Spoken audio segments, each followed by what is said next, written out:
अस्सलाम वालेकुम, आदाब नाज़रीन, आप देख रहे हैं ABS न्यूज़ और मैं हूं आपका दोस्त एंड होस्ट अब्दुल वसीर अब्दुल्ला। आइए बढ़ते हैं एक अहम खबर की तरफ। नाज़रीन, जैसा कि आप जानते हैं कि जहांगीर पीर दरगाह में आए दिन कुछ न कुछ गैर मुनासिब वाक़यात पेश आते हैं और वहां पर आने वाले ज़ायरीन के साथ बदतमीज़ी, बदकलामी और भी कई से नागहानी वाक़यात पेश आते हैं। इस मामलात को कई मरतबा वक्फ बोर्ड के गोशेगुजार की गई, लेकिन उसके बावजूद भी कोई कार्रवाई नहीं की गई, जिस पर बरहमी का इजहार करते हुए सूफी उलमा कौंसिल के डेलीगेशन जिसमें मौलाना खैरुद्दीन सूफी साहब ने अपनी तमाम टीम के हमरा वक्फ बोर्ड के CEO जनाब मोहम्मद असदुल्ला साहब से मुलाकात करते हुए वहां पर पेश आने वाले मसाइल के ताल्लुक से वक्फियत हासिल की और मेमोरेंडम पेश किया है। इस मौके पर दीगर मौजूद अफराद ने मुलाकात करते हुए इस मामले को जल्द से जल्द रफा दफा करने और इस मामले पर फौरन निगरानी करने की अपील की है। नाज़रीन किराम, आज हम दरगाह हजरत जहांगीर पीरा रहमतुल्लाह अलैह के ताल्लुक से हम एक अहम मसले को लेकर यहाँ पर वक्फ बोर्ड में जमा हुए। वहाँ के दो अहम मसाइल है। एक बड़ा मसला तो ये है कि हुकूमत तेलंगाना दरगाह शरीफ के 2 किलोमीटर के करीब के फासले पर वहाँ पर कचरे का कुछ प्लांट वहाँ पर बनाने का इरादा रखती है, जिससे ज़ायरीन को सख्त जो ना तकलीफ जो ना खवी इम्कान है हो सकती है होती है और वहाँ पर बदबू फैलती है। हम उसके खिलाफ यहाँ पर हम वक्फ बोर्ड से ये तवज्जो दिलाए कि वक्फ बोर्ड फौरी तौर पर ख़दम उठाते हुए उसको जो ना रोकने की कोशिश करे और रुकवाए। ये एक अहम मसला था।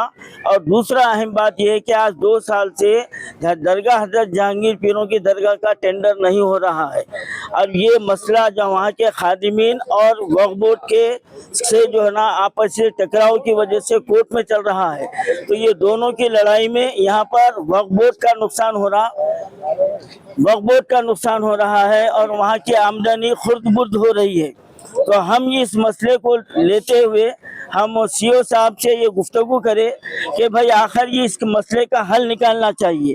तो खादिमीन के जो असल सरबराह हैं यहाँ पर आबिद अली साहब मौजूद है और हमारे इस वक्त में इनायत अली बाकी साहब, रहमुल्लाह खान नियाज़ी साहब और बहुत सारे लोग आए हैं।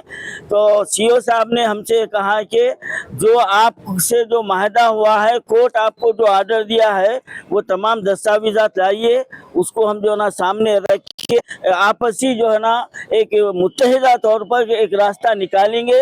आपका हक आपको दिया जाएगा और वक्फ बोर्ड का हक वक्फ बोर्ड जो करेगा।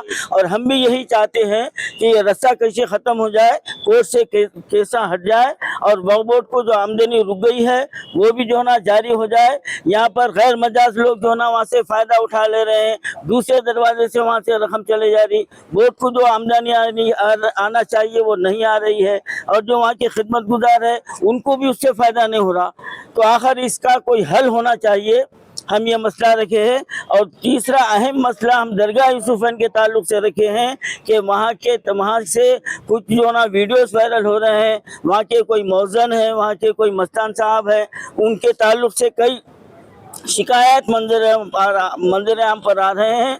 तो हमने CEO साहब से मुतालबा किया है कि इस पर फौरी तौर पर एक्शन लेना चाहिए और वहाँ से इन दोनों का तबादला कर देना चाहिए। हम ये मुतालबा किए हैं।